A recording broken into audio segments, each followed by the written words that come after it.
தொடர்ந்து நீடித்து வரக்கூடிய இந்த பதற்றத்தை குறைக்கும் வகையில் பேச்சுவார்த்தைக்கு தயார் அப்படின்னு பாகிஸ்தான் தரப்புல இந்தியாவிடம் கெஞ்சுவதாக நமக்கு செய்திகள் வந்திருக்கிறது. இப்படிப்பட்ட ஒரு சூழ்நிலையில், அதாவது பாகிஸ்தான் அத்துமீறி நடத்தப்பட்ட தாக்குதலை தான் இந்தியா பதிலடி கொடுத்து வருகிறது. இப்படி ஒரு முரணான பேச்சுவார்த்தைக்கு அழைக்கக்கூடிய நிலையும் இருக்கிறது. எப்படி பார்க்கலாம் சார்? வணக்கம். ஃபர்ஸ்ட் இது நம்பகரமான தகவல் இல்லை அப்படிங்கிறத நான் சொல்லிக்கிற விரும்புறேன். ஒரு ராணுவ அதிகாரியாக இருந்த நான் அதிகாரப்பூர்வ அறிவிப்பை மட்டும்தான் ஒரு ஊடகம் மூலமாக நான் சொல்ல விரும்புவேன். இதுவரைக்கும் இந்த மாதிரி வந்த எல்லா தகவலும் பொய் அப்படிங்கிறத நம்மளுடைய அரசாங்கமும் பாகிஸ்தான் அரசாங்கமும் மறுத்திருக்கு. இப்ப இன்னைக்கு நம்மளுடைய இந்த சிச்சுவேஷன் இப்ப எந்த நிலையில நம்ம இருக்கோம் ரெண்டு நாடு அப்படிங்கிறத இன்னைக்கு காலையில அதிகாரப்பூர்வமாக நம்மளுடைய வெளியுறவுத்துறை செக்ரட்டரி மற்றும் நம்ம ராணுவ பிஆர்ஓஸ் ஒரு பிரஸ் மீட்ல பிரஸ் ரிலீஸ் கொடுத்தாங்க. அதுல என்ன முக்கியமான ஒரு சில விஷயங்கள், இது போக கடந்த 24 மணி நேரத்துல இந்த நிலை போற ஸ்டேஜ், எந்த ஸ்டேஜ்ல நம்ம இருக்கோம் அப்படிங்கிறது, எந்த மாற்றங்கள் நடந்திருக்கு அப்படிங்கிறது மிக முக்கியமாக கூர்ந்து கவனிக்க வேண்டிய ஒரு விஷயம். அதுதான் நமக்கு முக்கியம். தவிர இந்த மாதிரி ஒரு ரூமர்ஸ் நம்ம ஊடக வாயிலாக அதை என்கரேஜ் பண்ணக்கூடாது அப்படிங்கிறது என்னோட தாழ்மையான கருத்து.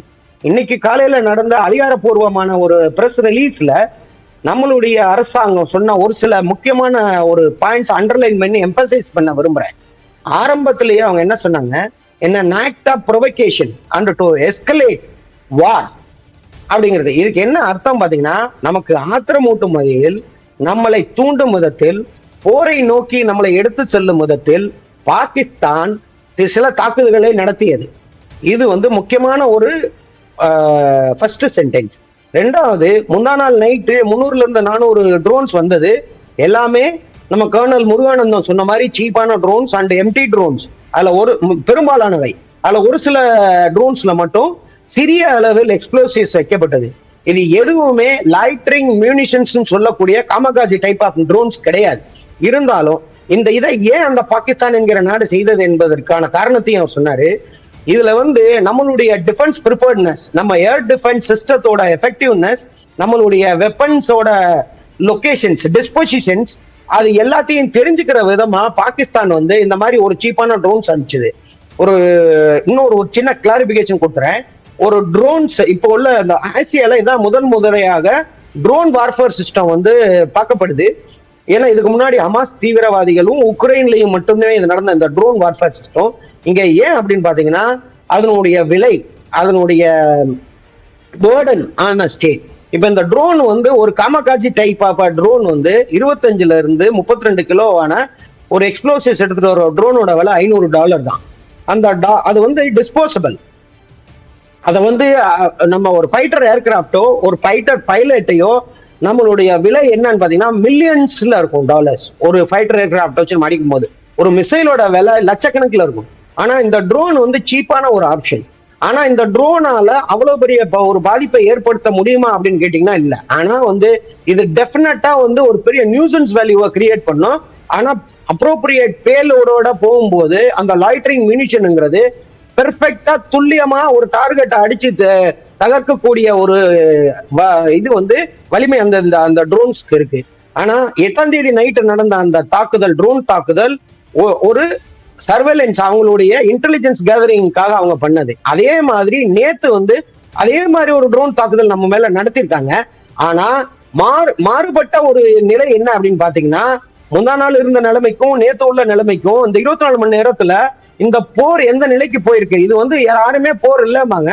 ஆனா நான் மாத்தி சொல்றேன், என்ன இது ஏன் போர் அப்படிங்கிறதுக்கான காரணத்தையும் நான் சொல்லுவேன். இது எந்த நிலைக்கு கொண்டு செல்லப்பட்டிருக்கு அப்படிங்கறத ஒரு டிஃபரன்ஸ் நம்மளுடைய இன்றைய அதிகாரப்பூர்வமான அந்த பிரஸ் ரிலீஸ்ல நம்ம அரசாங்கமே சொன்னது என்னன்னா, அவங்க லாங் ரேஞ்ச் மிசைல்ஸ் யூஸ் பண்ணியிருக்காங்க.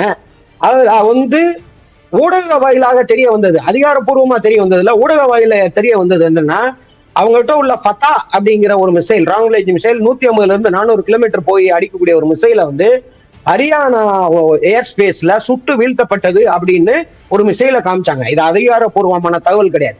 ஆனா அது ஏன் கரெக்டா நம்பக்கூடிய தகவல் அப்படிங்கிறத ஏன் சொல்றேன்னா, இன்று அதிகாரப்பூர்வ தகவல்ல அவங்க லாங் ரேஞ்ச் மிசைல்ஸை யூஸ் பண்ணாங்க அப்படிங்கிறத அரசாங்கம் வெளியிட்டு இருக்கு. ஒரு சில காரணங்களுக்காக ஒரு சில உண்மையான விஷயங்களை கூட அரசு சென்சார்ஷிப் செய்வாங்க. அது வந்து தேசிய நலன் கருதி அதை ஒத்துக்கொள்ள வேண்டும். மக்களுக்கு எந்த விஷயம் போய் சேரணுமோ அதை மட்டும்தான் அந்த அரசு சொல்லும். இப்போ வந்து இந்த லாங் ரேஞ்ச் மிசைல் ஒண்ணு யூஸ் பண்ணது வந்து மிக முக்கியமாக கூர்ந்து கவனிக்கப்பட வேண்டியது. முதல் தடவையாக யூஸ் பண்ணப்பட்டிருக்கு. ரெண்டாவது, அவங்களுடைய ஃபைட்டர் ஏர்கிராப்ட் நமது வான்வெளிக்கு வந்ததை நமது அரசாங்கம் அதிகாரப்பூர்வமாக அறிவிச்சிருக்காங்க. அது சுட்டு வீழ்த்தப்பட்டதா என்பது வந்து நம்ம அதிகாரப்பூர்வமா தெரிவிக்கலைனாலும் ஊடக வாயிலாக தெரிய வந்தது. அதை நம்பக்கூடிய தகவலா நம்பக்கூடாத தகவலாங்கிறது தேவையில்லை நமக்கு. இப்போ அது மக்களை போய் சேர வேண்டிய அவசியம் இல்லை. அரசாங்கம் வந்து வெளியிட்ட தகவல் வந்து அவர்களுடைய ஃபைட்டர் ஏர்கிராப்ட் நமது வான்வெளியில் ஊடுருவி விட்டது என்றாலே இது போர் என்று அர்த்தம்.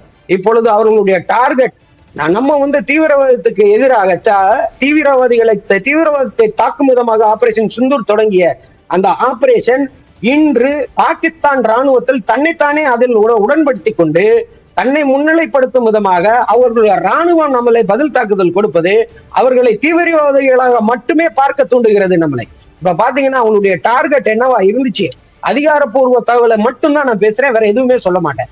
இதுல வந்து பாத்தீங்கன்னா உதம்பூர், பட்டான்கோட், அதம்பூர், புஜ், ஸ்ரீநகர் அண்ட் அவந்திப்பூர், இது இந்த ஊர்ல எல்லாம் என்ன இருக்குன்னு பாத்தீங்கன்னா நம்மளுடைய முக்கியமான ஏர்போர்ட் ஸ்டேஷன்ஸ் இருக்கு.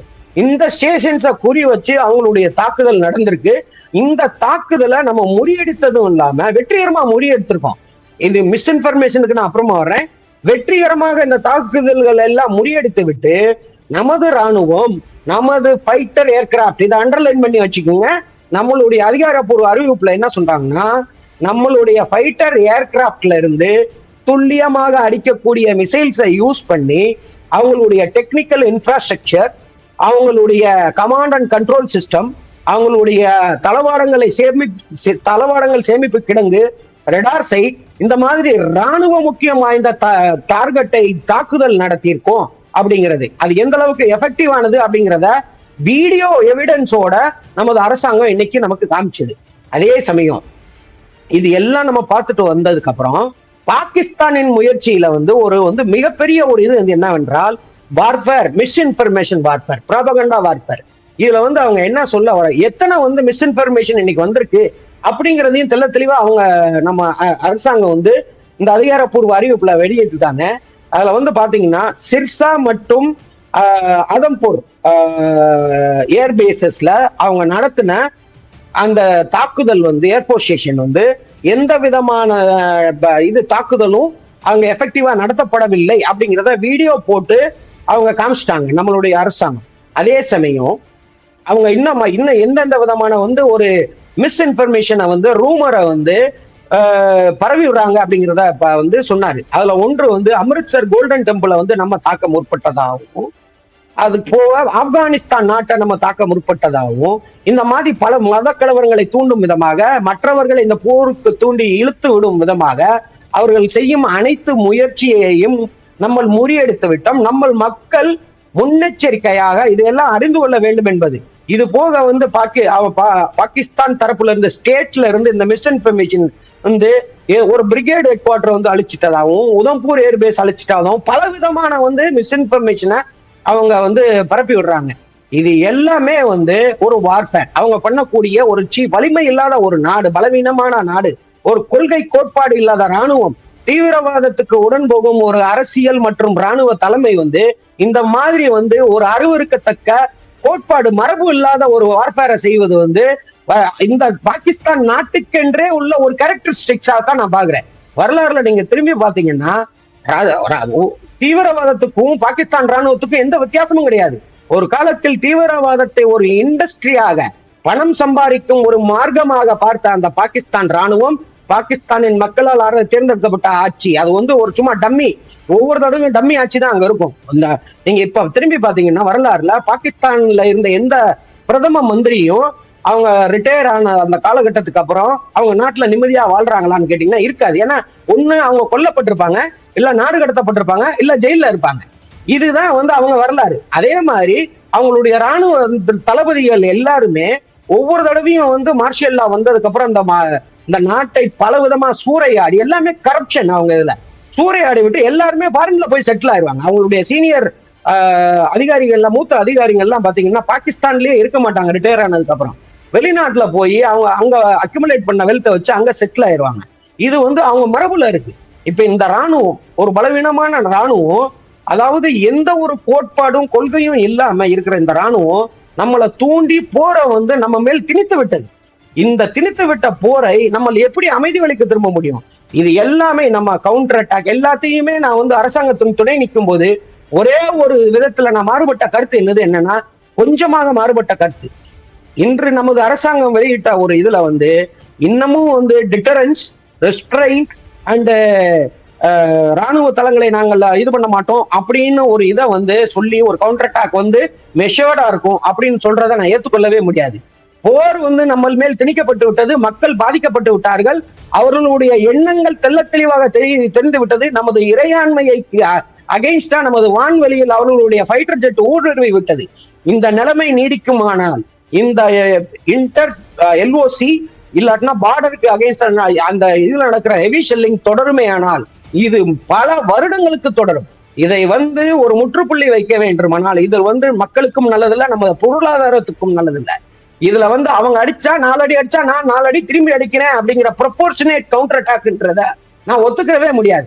எனக்கு என்ன தோணுது அப்படின்னு பாத்தீங்கன்னா, ஒரு ராணுவ அதிகாரியா நான் பாக்குறது இதுல என்ன பாக்குறேன்னா, ராணுவம் ஒரு சில காரணங்களுக்காக தேசிய நலன் கருதி நம்மள டவுன் பிளே பண்றாங்களோ அப்படிங்கிறது தோணுது. ஏன்னா வலிமையான இந்திய ராணுவம், நல்ல வலிமையான தேசிய தலைமை, அனைத்து கட்சிகளும் அவங்களுக்கு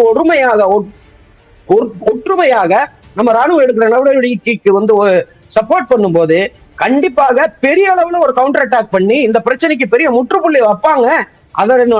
அதை நோக்கி பல கவுண்டர் அட்டாக் நடந்திருக்கும், இனிமேலும் நடக்கும் நம்புறேன். ஒன்லி தேசிய நலன் கருதி வந்து நம்ம வந்து சொல்றது வந்து நம்ம ஸ்டேட்மெண்ட் வந்து நம்ம வந்து எஸ்கலேஷன் விரும்பல, நம்ம வந்து ப்ரொபோர்ஷனேட்டா தான் வந்து கவுண்டர் அட்டாக் பண்ணுவோம் அப்படின்னு சொல்றத வந்து நான் அந்த மாதிரி எடுத்துக்கிட்டு நம்புறேன். நம்மளுடைய நாடு, நம்மளுடைய ராணுவம் இந்த பிரச்சனைக்கு முற்றுப்புள்ளி வைக்கும் விதமாக பாகிஸ்தானின் ராணுவத்தை முற்றிலும் செயலிழக்க வைக்க, அவர்களுடைய போரிடும் தன்மையை பலவீனப்படுத்த மிக பெரிய அடியாக துல்லியமாக அவர்களுடைய ராணுவ தளவாடங்களை நிர்மூலமாக்க வேண்டும் என்பதே எனது கருத்து. இதற்கு வேண்டிய நடவடிக்கைகளை ராணுவம் எடுக்கும் வகையில் நமது தேசிய தலைமை உத்தரவிடும் என்றும் அதை வெற்றிகரமாக நடத்துவார்கள் என்றும் நம்புகிறேன், வாழ்த்துகிறேன். திரு கணேசன், நீங்க குறிப்பிட்டது மாதிரி இந்தியாவிடம் இல்லாத ஒரு வெப்பன்ஸ் மிசைலுக்கான அந்த ஒரு பலம் அப்படிங்கிறது இல்லை அப்படிங்கிறத மாற்றுக்கிறது இல்லை. அதற்கான அடுத்த நகர்வு நீங்க சொன்ன மாதிரி உரிய கவுண்டர் அட்டாக் வந்து நம்ம கொடுக்கறதுக்கு ஹியூமனிடேரியன் கிரவுண்ட்ல நம்ம நாடு வந்து போருக்கான அந்த வழிமுறைகளை எல்லாமே பார்த்து பொறுமையான அந்த நகர்வை எடுக்கிறதுல ஏன் யோசிக்கணும் அப்படிங்கிற ஒரு கேள்வி இருக்கு இல்லையா திரு கணேசன்? இல்ல, பொறுமையா அப்படிங்கிறது வந்து எப்ப அப்படின்னா, இப்ப நீங்க பாத்தீங்கன்னா நம்ம வந்து என்னுடைய நேற்று வரைக்கும் என்னுடையது நம்ம சேனலும் சரி எல்லா ஊடகத்திலையும் நான் பேசினது வந்து என்னன்னா, நம்மளுடைய ஆபரேஷன் சிந்தூர் தீவிரவாதத்துக்கு எதிரானது மட்டும்தான். It is proportionate, measured and not aimed at army targets. பொதுமக்கள் அவங்க பாகிஸ்தான் நாடு இறையாண்மைக்கு அகேன்ஸ்டா கிடையாது. இதை நானும் நம்பினேன். ஆனா என்று நமது நாட்டின் இறையாண்மை பாதிக்கப்படும் போது நம்ம நாட்டு மக்களின் உயிரை விட பாகிஸ்தான் மக்களின் உயிர் பெரியது அல்ல. நம்ம வந்து இப்பயும் ஒரு பொறுப்பான ஒரு வல்லரசான நம்ம நாடு வந்து அவங்க மக்களை வந்து குறிவைத்து போர் நடத்த நான் எப்பயுமே நான் ஆதரவு தெரிவிக்க மாட்டேன். ஒரு பொறுப்பான ஒரு நாடு வந்து அவங்களுடைய ராணுவம் மட்டும்தான் மோதலுமே தவிர மக்களை இது எப்பயுமே இதுக்குள்ள இழுக்க கூடாது. பாகிஸ்தான் மாதிரியான ஒரு வலிமை இழந்த நாடுதான் நம்ம மக்கள் மேல் வந்து இந்த மாதிரி ஒரு தாக்குதல்கள் நடத்துவாங்க, நம்ம மத ஸ்தலங்கள் மீது தாக்குதல் நடத்துவாங்க. ஏன்னா அந்த பலவீனமான நாடு ஒரு ராணுவத்தை எதிர்கொள்ள திராணியற்ற ஒரு நாடு. இந்த மாதிரி வந்து கோட்பாடற்ற வந்து கொள்கைகளை மட்டுமே அவர்கள் பின்பற்றுவார்கள். இப்ப வந்து ஹியூமனிடேரியன் கிரவுண்ட் எப்ப வரும் அப்படிங்கும் போது நம்மளுடைய நாட்டு மக்களின் பாதுகாப்பை நம்ம உறுதி செய்த பின்புதான் அந்த நாட்டு மக்களின் ஹியூமனிடேரியன் கிரவுண்டை பார்க்க முடியும். ஒரு ராணுவம் வந்து போர் என்ற சூழ்நிலையில் ஹியூமனிடேரியன் கிரவுண்ட் பார்த்தா அந்த ராணுவம் வந்து நிலைத்து நிற்க முடியாது. எந்த ஒரு காரணமும் கொண்டும் நம்மளை வந்து நிறுத்துவதற்கான ஒரு இது வந்து முயற்சி யாருமே எடுக்கக்கூடாது. இப்ப வந்து இது ராணுவத்திற்கும் ஊடான இது கொலாட்டரல் டேமேஜ் என்பது நமது சைடு நடக்கும், அங்கேயும் நடக்கும் என்று நம்ம போர் என்று முடிவு பண்ணிவிட்டால் இந்த இது எதையுமே பார்க்காது ராணுவம், எந்த அரசும் பார்க்காது. அதனால வந்து இந்த ஹியூமனிடேரியன் கிரவுண்ட் இது எல்லாம் வந்து பேசுறதுக்கு நல்லா இருக்கும். அந்த களத்துல இருக்கிற ஒவ்வொரு சோல்ஜர், ஒவ்வொரு ஜவானுக்கும் எல்லாருக்குமே ஃபேமிலி இருக்கு. இப்ப எத்தனை பேர் இறந்திருக்காங்கன்றது வந்து வெளியில வரல. எத்தனை சிவிலியன்ஸ் நேற்று வந்து அவங்களுடைய டெப்டி கமிஷனர் வேற ஒருத்தர் வந்து இறந்திருக்காங்க ஸ்ரீநகர்ல. இப்ப ரஜோரியில உள்ள மக்கள், இதுக்கு முன்னாடி நான் அந்த ஏரியால இருந்திருக்கேன், பார்டர்ல இருக்கிற வில்லேஜஸ் வந்து எவாக்குவேட் பண்ணதுக்கு அப்புறமாவும் அவங்க இப்ப வந்து டெக்னாலஜி கூடிடுச்சு, அவங்களுடைய லாங் ரேஞ்ச் ஆர்ட்லரியை வச்சு ஹெவி செல்லிங் வந்து ரஜோரி மாதிரி நகரங்கள்ல இன்னமும் வந்து ஜம்மு மாதிரி நகரங்கள வரைக்கும் வர்ற அளவுக்கு அவங்க ஆர்ட்லரி செல்லிங் டெய்லி நடத்திக்கிட்டு இருந்தாங்கன்னா இது எந்த அளவுக்கு நம்ம மக்களை பாதிக்குது, எந்த அளவுக்கு நம்ம பொருளாதாரத்தை பாதிக்குங்கிறத மனசுல கருத்துல கொண்டு, அது போக அவர்களுடைய தீய நோக்கம் நம்மளுடைய மிகப்பெரிய ராணுவ தளங்களையும் டெல்லி மாதிரியான சிட்டியும் குறிவைத்து தாக்க நிற்கும் போது எந்த ஒரு ஹியூமானிட்டேரியன் கிரவுண்டையும் நம்மளை நிப்பாட்ட கூடாது. நம்மளுடைய அடுத்த கட்ட முயற்சி வந்து இதுக்கு முற்றுப்புள்ளி வைக்கும் விதமாக இருக்க வேண்டும் என்பதின் தாழ்மையான கருத்து. நிச்சயமாக திரு கணேசன், தொடர்ந்து பேசலாம், இணைப்பில் இருங்க.